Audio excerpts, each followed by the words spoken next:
Hello नमस्कार साथियों। आज की इस वीडियो में मैं आपको क्लास 12th हिंदी 100 मार्क के most important short and long question answer बताने वाला हूँ, जो आपके बोर्ड एग्जाम के दृष्टिकोण से बहुत इंपॉर्टेंट है। इसी वजह से आप लोग इस वीडियो को ध्यान से अंत तक देखेंगे।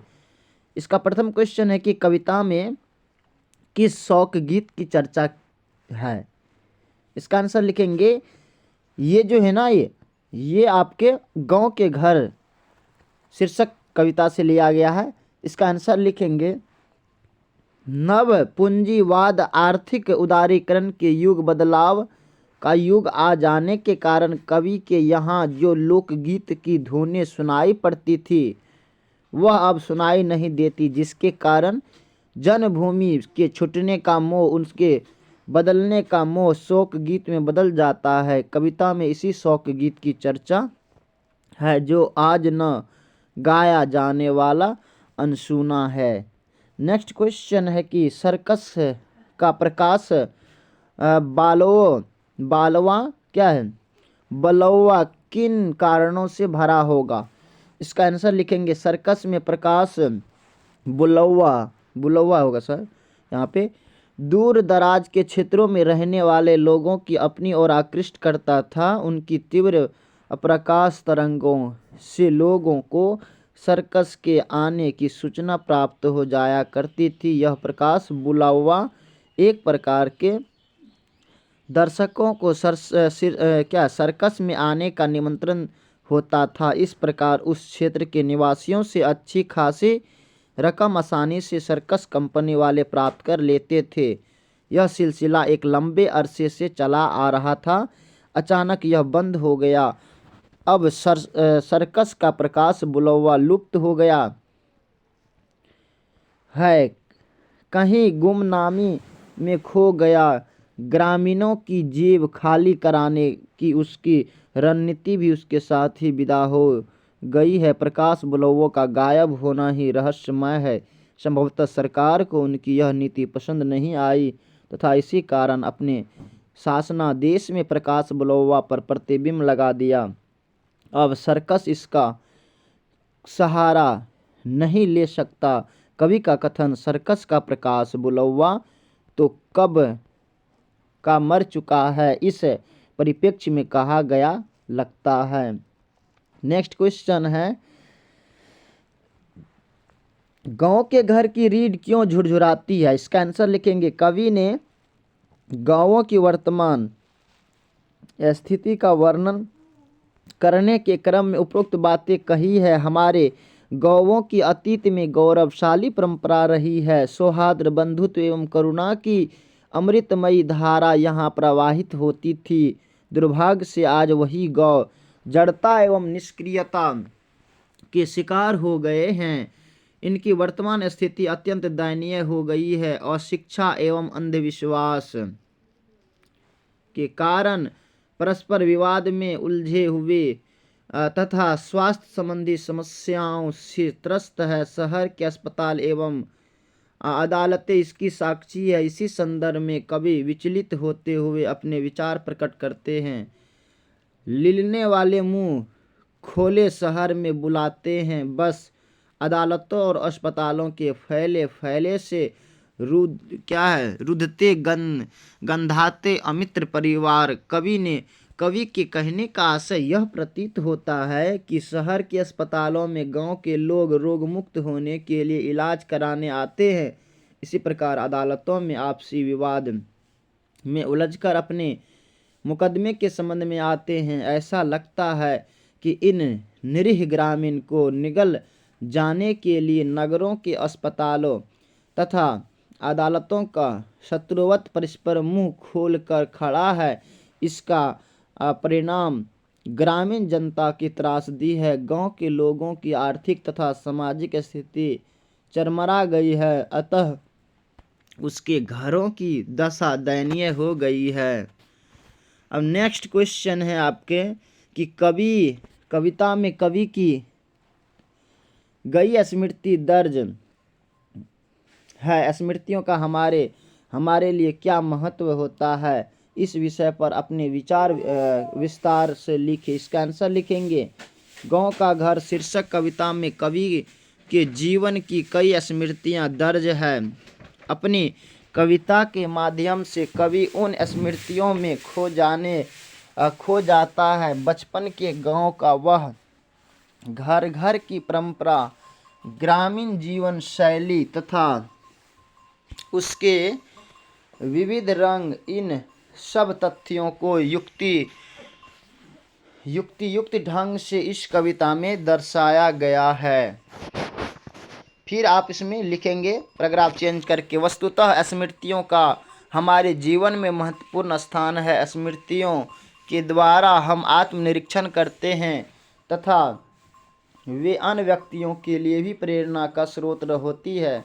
इसके द्वारा हमें अपने जीवन की कतिपय विसंगतियों से स्वयं को मुक्त करने का अवसर मिलता है। बाल्यावस्था की अनेक भूलें हमारे भविष्य को बुरी तरह प्रभावित करता है। नेक्स्ट क्वेश्चन है कि पंच परमेश्वर के खो जाने को लेकर कवि चिंतित क्यों है। इसका आंसर लिखेंगे, पंच परमेश्वर का अर्थ पंच परमेश्वर का रूप होता है। वस्तुतः पंच के पद पर विराजमान व्यक्ति अपने दायित्व निर्वाह के प्रति पूर्ण सचेष्ट एवं सतर्क रहता है। वह निष्पक्ष न्याय करता है, उस पर संबंधित व्यक्तियों की पूर्ण आस्था रहती है तथा उनका निर्णय देववाक्य होता है। कवि यह देखकर खिन्न है कि आधुनिक पंचायती राज व्यवस्था में पंच परमेश्वर की सार्थकता विलुप्त हो गई। एक प्रकार से अन्याय और अनैतिकता के व्यवस्था को निष्क्रिय कर दिया है, पंगु बना दिया है। पंच परमेश्वर शब्द अपनी सार्थकता को खो चुका है। कवि उपरोक्त कारणों से ही चिंतित है। नेक्स्ट क्वेश्चन है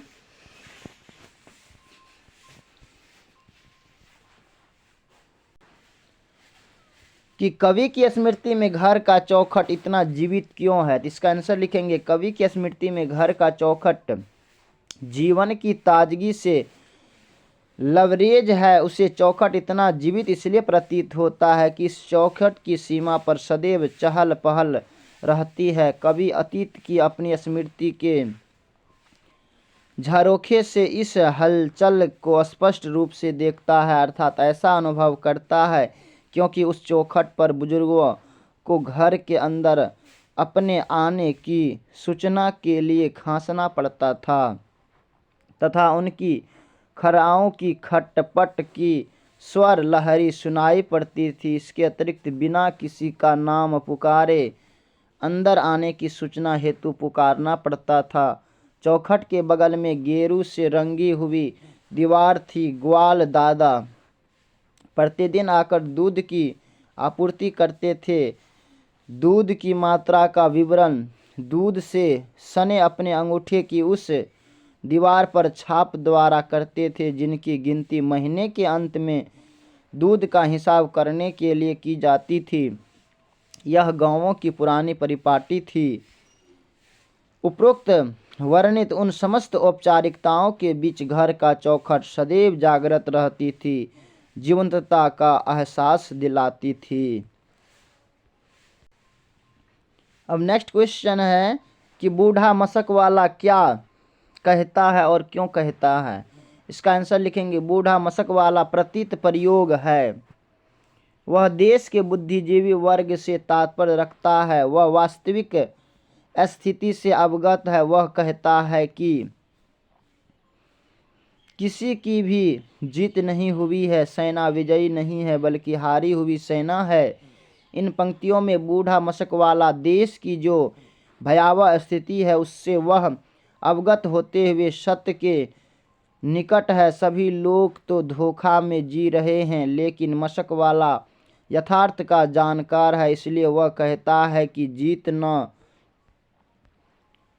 सौर की, न नागरिक की, न सेना की हुई। ये सारी बातें झूठे प्रचार तंत्र का खेल है। प्रजा के साथ छल है, धोखा है, सबको धोखे में रखा जा रहा है और सत्य को छिपाया जा रहा है।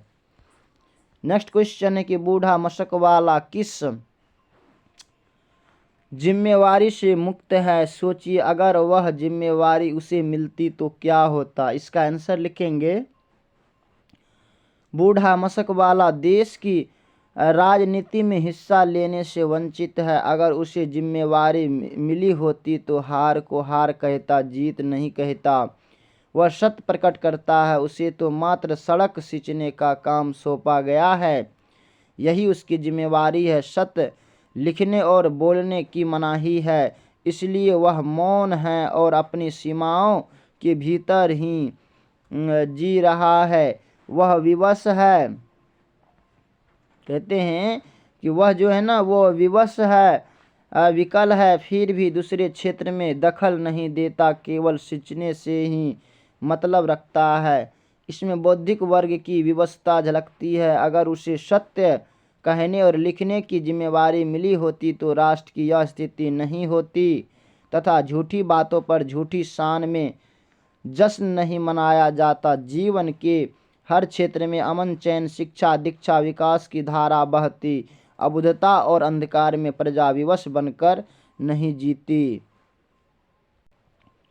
अब नेक्स्ट क्वेश्चन है कि नागरिक क्यों व्यस्त है? क्या उनकी व्यस्तता जायज है? इसका आंसर लिखेंगे, नागरिक विजय पर्व मनाने में व्यस्त है। उनकी व्यस्तता जायज नहीं है, क्योंकि उन्हें यह पता ही नहीं है कि विजय किसकी हुई है, सेना की, शासक की या नागरिकों की। बिना जाने विजया पर्व मनाना और अपनी क्षमता का क्षरण करना है।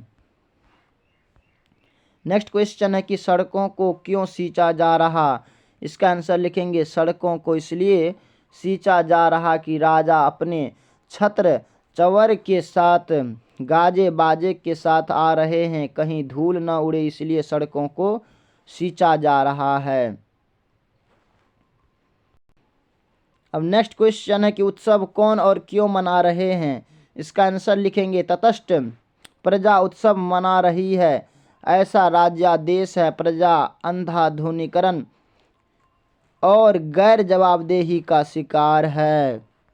नेक्स्ट क्वेश्चन है, किसकी विजय हुई, सेना की या नागरिकों की? कवि ने यह प्रश्न क्यों खड़ा किया? यह विजय किनकी है? आप क्या सोचते हैं, बताएं।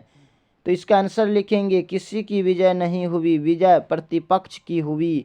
कवि ने देश की वास्तु स्थिति से अवगत कराया है।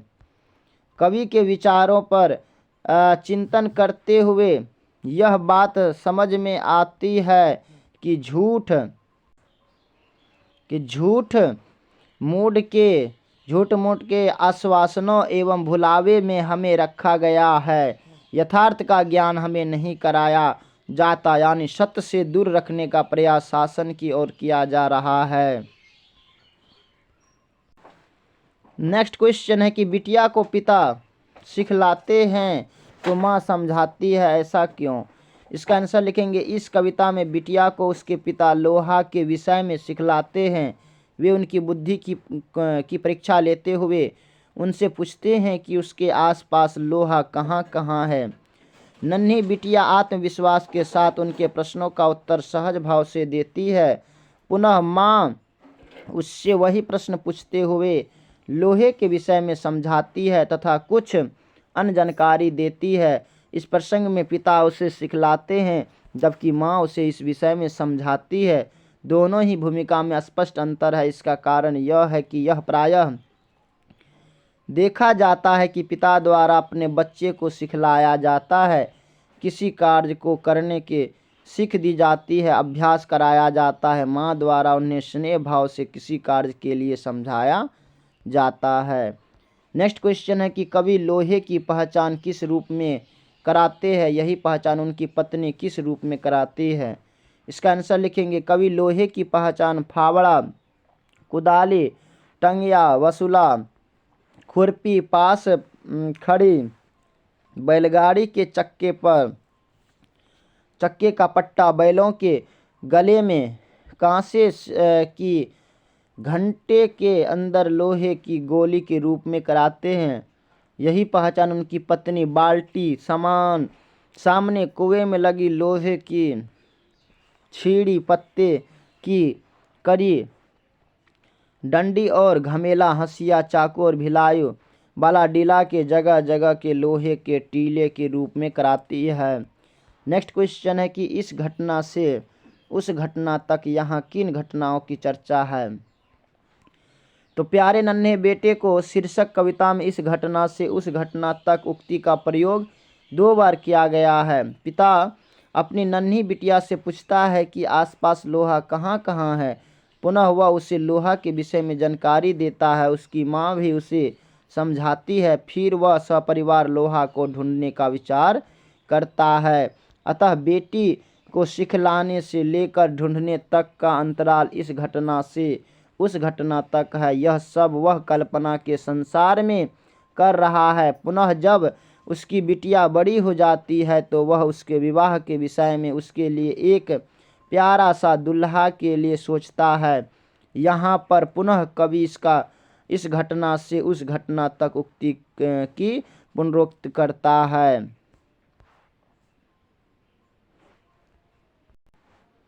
अब नेक्स्ट क्वेश्चन है कि मेहनतकश आदमी और दबी सताई बोझ उठाने वाली औरत में कवि द्वारा लोहे की खोज का क्या आशय है। इसका आंसर लिखेंगे। लोहा कठोर धातु है। यह शक्ति का प्रतीक भी है। इससे निमित्त और असंख्य सामग्रियां मनुष्य के दैनिक जीवन की आवश्यकताओं की पूर्ति करती है। लोहा राष्ट्र की जीवन धारा है। धरती के गर्भ में दबे लोहे को अनेक यातनाएं सहनी होती है। बाहर आकर उसे कठिन संघर्ष का सामना करना पड़ता है। कवि मेहनतकश आदमी और दबी सताई बोझ उठाने वाली औरत के जीवन में लोहा के संघर्षमय जीवन की झलक पाता है। उसे एक अपूर्व साम्य का बोध होता है। लोहे के समान ही मेहनतकश आदमी और दबी सताई बोझ उठाने वाली औरत का जीवन भी कठोर एवं संघर्षमय है। लोहे के समान ही वे अपने कठोर श्रम तथा संघर्षमय जीवन द्वारा सृजन तथा निर्माण का कार्य कर रहे हैं तथा विविध रूपों में ढाल रहे हैं। लोहा क्या है, इसकी खोज क्यों की जा रही है। इसका आंसर लिखेंगे। हर मेहनतकश आदमी लोहा है।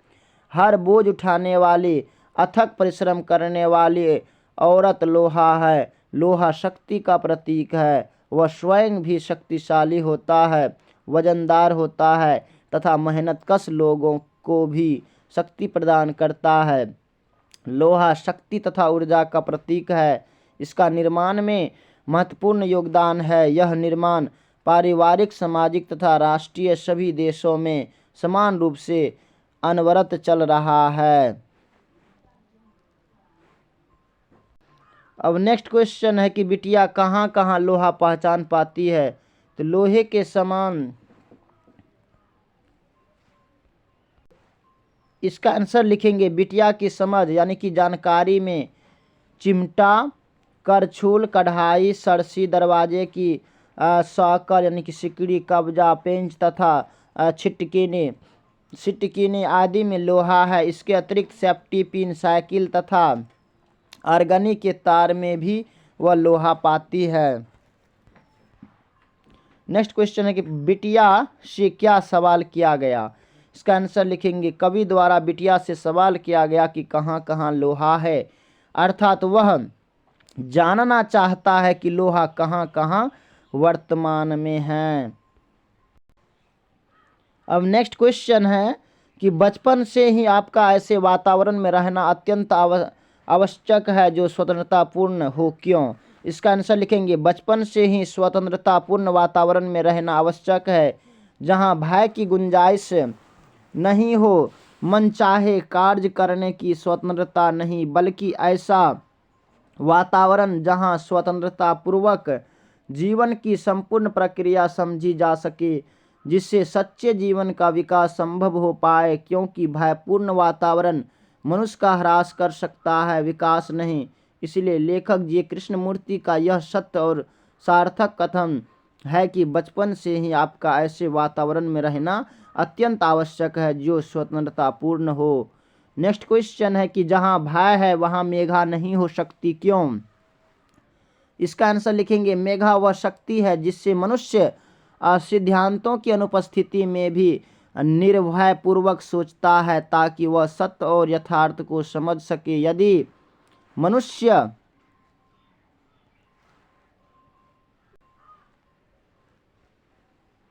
भयभीत रहता है तो कभी मेधावी नहीं हो सकेगा। किसी प्रकार की महत्वाकांक्षा चाहे आध्यात्मिक हो या सांसारिक चिंता और भय का निर्माण करती है, जबकि ठीक इसके विपरीत निर्भीक वातावरण में मेघा का जन्म होता है। इसलिए जहाँ भय है वहाँ मेघा नहीं हो सकती। नेक्स्ट क्वेश्चन है कि जीवन में विद्रोह का क्या स्थान है। तो जीवन में अनुभवों के उच्च शिखर पर विद्रोह का स्थान तय हुआ है। अधिकांश व्यक्ति किसी न किसी रूप से भयभीत रहता है। गहराई से इसकी अद्भुत सौंदर्य क्षमता का मनुष्य तभी एहसास कर पाता है जब वह प्रत्येक वस्तु के साथ विद्रोह करता है। संगठित धर्म के खिलाफ, परंपरा के खिलाफ और सड़े हुए समाज के खिलाफ जब कोई विद्रोह करता है तो उसे वास्तविक जीवन के सत्य का साक्षात्कार होता है। विद्रोह से लक्ष्य की प्राप्ति होती है। इससे समस्याग्रस्त जीवन समाधान पा लेता है। अतः जीवन में विद्रोह का बड़ा महत्वपूर्ण स्थान है। नेक्स्ट क्वेश्चन है कि नूतन विश्व का निर्माण कैसे हो सकता है। इसका आंसर लिखेंगे समाज में सर्वत्र भय का संचार है। लोग एक दूसरे के प्रति ईर्ष्या द्वेष से भरे हुए इस स्थिति से दूर पूर्ण स्वतंत्र निर्भयतापूर्ण वातावरण बनाकर एक भिन्न समाज का निर्माण करता है। हम निर्माण करते कि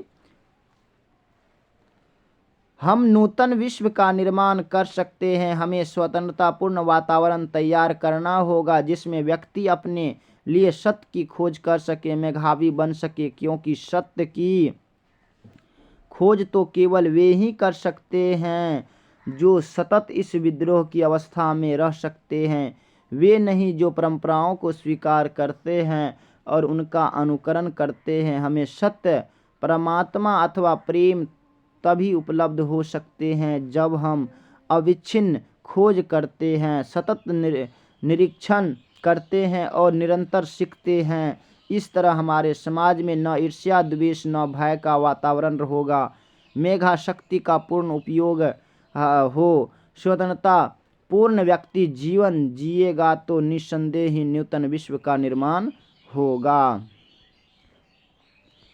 नेक्स्ट क्वेश्चन है कि जीवन क्या है। इसका परिचय लेखक ने किस रूप में दिया। इसका आंसर लिखेंगे लेखक जे कृष्णमूर्ति ने जीवन के व्यापक स्वरूप को हमारे समक्ष प्रस्तुत किया।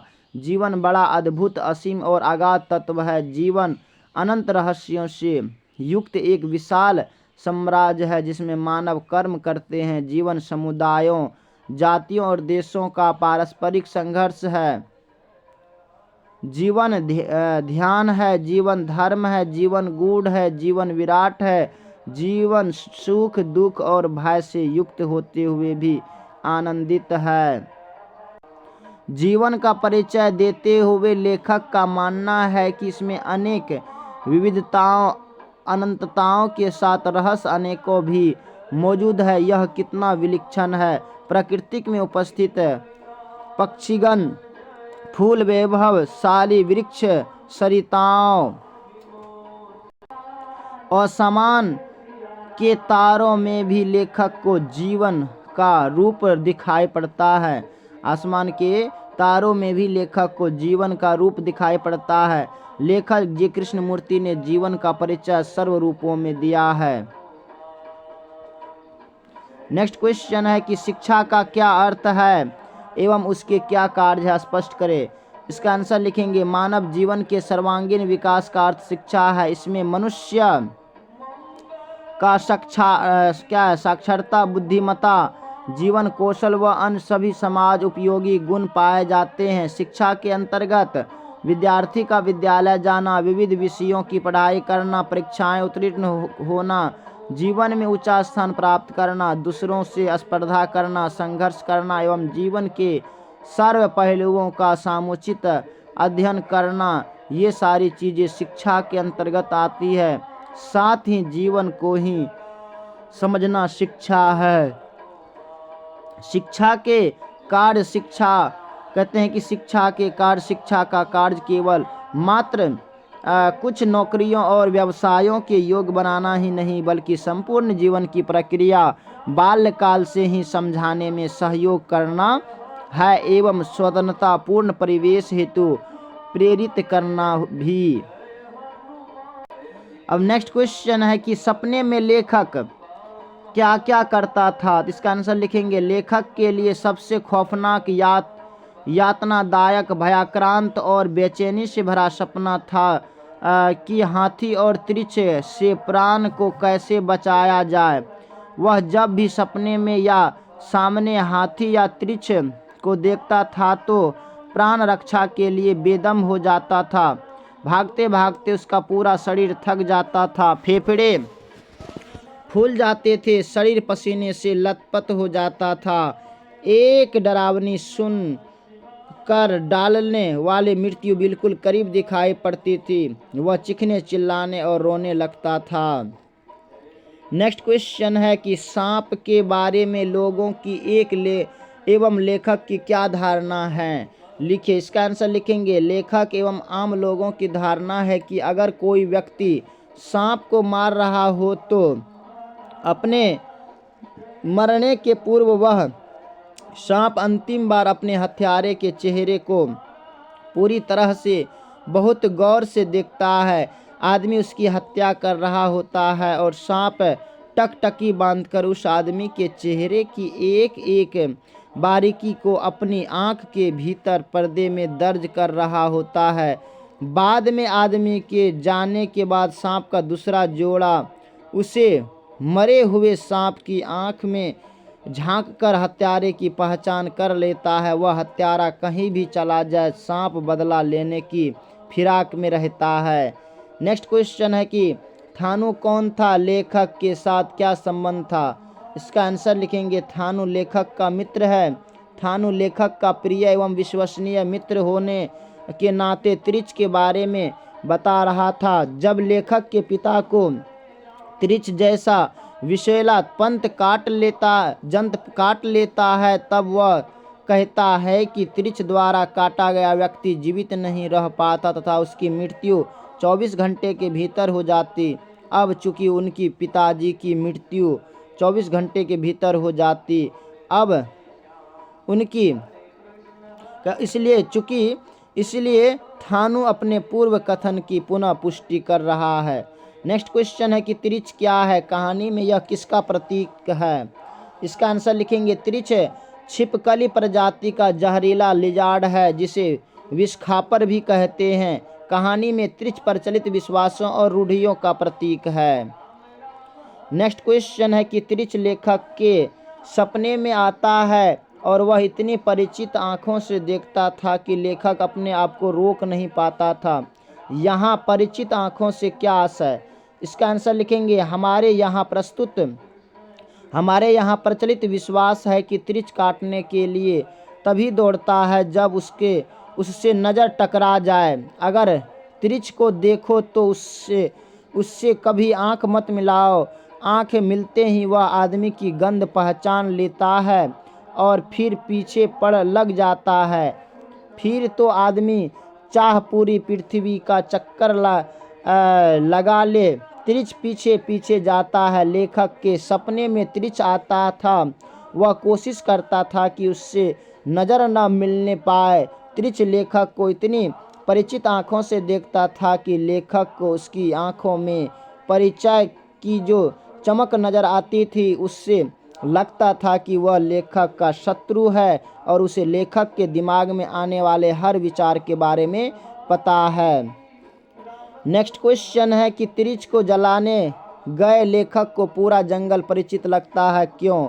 इसका आंसर लिखेंगे, लेखक को पूरा जंगल परिचित इसलिए लगता है कि इसी जगह से कई बार सपने में त्रिछ से बचने के लिए भागा था।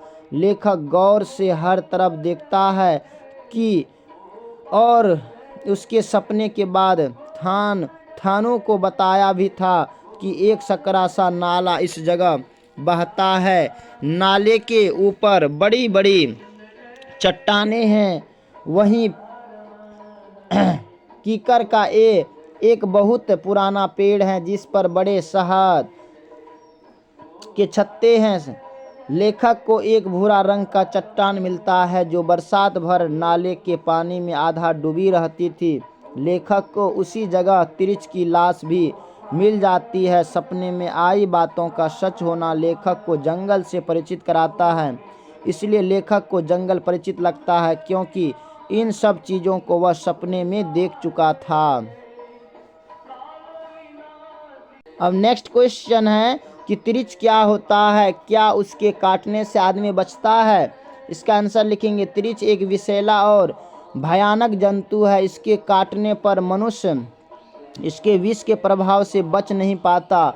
ठीक उस जंत तिरिच के समान ही हमारे समाज में भी विषैले तिरिच रूपी मनुष्य है जिसके दुर्व्यवहार से कोई बच नहीं सकता। वे भी भयानक एवं खतरनाक होते हैं। उनके विषबाण से बचना मुश्किल होता है। नेक्स्ट क्वेश्चन है कि तिरिच ज़्यादा कहाँ पाया जाता है? इसका आंसर लिखेंगे। तिरिच प्रायः पहाड़ की कंदराओं, जंगलों अथवा घनी झाड़ियों में पाया जाता है। आदमी को देखते ही तथा नज़र मिलते ही उनका पीछा कर काट कर ही दम लेता है।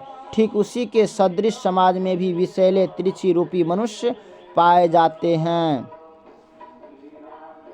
अब नेक्स्ट क्वेश्चन है कि डायरी क्या है? इसका आंसर लिखेंगे। डायरी दैनिक वृत्त की पुस्तक है। इसे दैनंदिनी भी कहा जाता है। इसमें जीवन के प्रतिदिन की घटनाओं का अनुभव का वर्णन होता है। किसी व्यक्ति की डायरी से उसके मन के भाव, उसके जीवन के लक्ष्य, जीवन की स्थितियां परिलक्षित होती है। डायरी किसी के जीवन का दर्पण है। नेक्स्ट क्वेश्चन है कि धरती का छंद से क्या आशय है? इसका आंसर लिखेंगे। लेखक कविता के मूड में जब डायरी लिखते हैं तो शब्द और अर्थ के मध्य की दूरी अनिर्धारित हो जाती है। शब्द अर्थ में और अर्थ शब्द में बदलते चले जाते हैं, एक दूसरे को पकड़ते छोड़ते हुए। शब्द और अर्थ का जब साथ नहीं होता तो वह क्या है? आकाश होता है जिसमें रचनाएं बिजली के फूल की तरह खिल पड़ उठती है। किंतु जब इनका साथ होता है तो वह धरती का क्षण होता है और उसमें रचनाएं जड़ पा लेती है। प्रस्फुटन का आदि मौत पा जाती है। अतः यह कहना उचित है कि शब्द और अर्थ दोनों एक दूसरे के पूरक हैं। नेक्स्ट क्वेश्चन है कि किस तारीख की डायरी आपको सबसे प्रभावित लगी और क्यों? इसमें जो है ना आपको अच्छा से लिखना होगा अपने मन से कि हमें 3 मार्च 81 की डायरी सबसे ज़्यादा प्रभावित लगी। इस तिथि की डायरी में लेखक ने मनुष्य जीवन का बड़ा ही सटीक एवं यथार्थ चित्र प्रस्तुत किया। मनुष्य विभिन्न प्रकार की कठिनाइयों को झेलते हुए इस संसार में अपना अस्तित्व बनाए रखने का प्रयास करता है। वह तनाव में जीता है। लक्ष्य प्राप्ति की इच्छा से वह सदा प्रयत्नशील रहता है। मानव जीवन इस विशिष्टता से विशेष प्रभावित होता है। अब नेक्स्ट क्वेश्चन है कि डायरी का लिखा जाना क्यों मुश्किल है? इसका आंसर होगा कि डायरी मन का कूड़ा है। डायरी में शब्दों तथा अर्थों के बीच तटस्थता कम रहती है। डायरी में व्यक्ति अपने मन की बातों को कागज पर उतारता है। वह अपने यथार्थ को अपने ढंग से अपने समझने योग्य शब्दों में लिखता है। डायरी खुद के लिए लिखी जाती है, दूसरों के लिए नहीं। डायरी लिखने में अपने भाव के अनुसार शब्द नहीं मिल पाते। यदि शब्दों का भंडार है तो उन शब्दों के लायक वे भाव ही न होते। डायरी में मुक्ताकाश भी होता है तो सूक्ष्मता भी।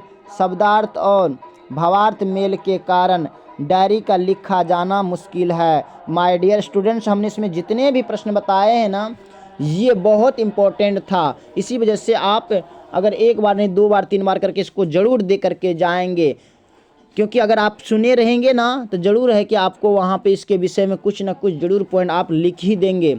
बाकी ये वीडियो आपको कैसा लगा आप हमें कमेंट में बताएंगे। अगर अभी तक आपने हमारे यूट्यूब चैनल को सब्सक्राइब नहीं किए हैं तो प्लीज़ सब्सक्राइब करेंगे और आप अच्छे से जाकर के मन से लिखेंगे आज की एग्ज़ाम में, क्योंकि आप बिल्कुल भी आपको नहीं डरना है, बिल्कुल भी नहीं।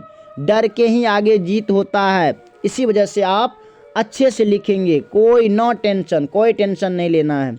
बाकी thanks very much, all the best. फिर मिलते हैं आगे की वीडियो में, तब तक के लिए जय हिंद।